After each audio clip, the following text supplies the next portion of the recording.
Lord परमेश्वर गौरव हो परमेश्वर प्रशंसा हो मोर प्रिय माने संकीर्ण पथर धारणा साधारणतः माथ्यू पुस्तक बाइबल आमको मिलता है। जदि आम देखा माथ्यू तार 7 पर्व 13 और 14 पद अनुसार संकीर्ण द्वार प्रवेश कर कारण सर्वनाश को नहीं जा द्वार ओसार और पथ प्रस्तुत पुणी ताहा दे प्रवेश करने लोके अनेक आ जीवन को नहीं जा द्वार संकीर्ण और पथ दुर्गम पुणी ताहार संधान पाइबा लोके अल्प।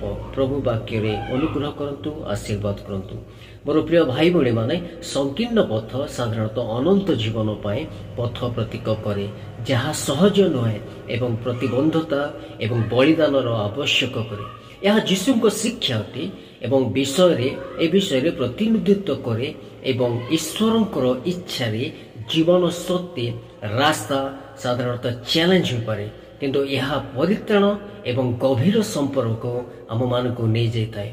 मोर प्रिय भाई बड़ी माने जीशु आमको संकीर्ण पथ बांधिबा को उत्साह करी सम्मान करती जदिओ यह कष्टसाध्य हो पारे कारण यह प्रकृत भाव प्रकृत जीवन एवं पूर्णता पूरण करिथाय। मोर प्रिय माने संकीर्ण पथ जीशु ख्रीष्ट को माध्यम जीवन को नहीं था। मोर प्रिय माने जहाँ जे उपाय सत्य एवं जीवन अटे।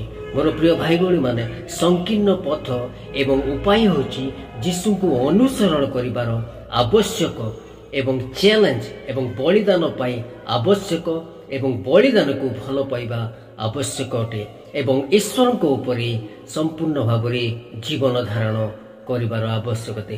प्रभु ए वाक्य उपरे समस्त को अनुग्रह करंतु आशीर्वाद करंतु।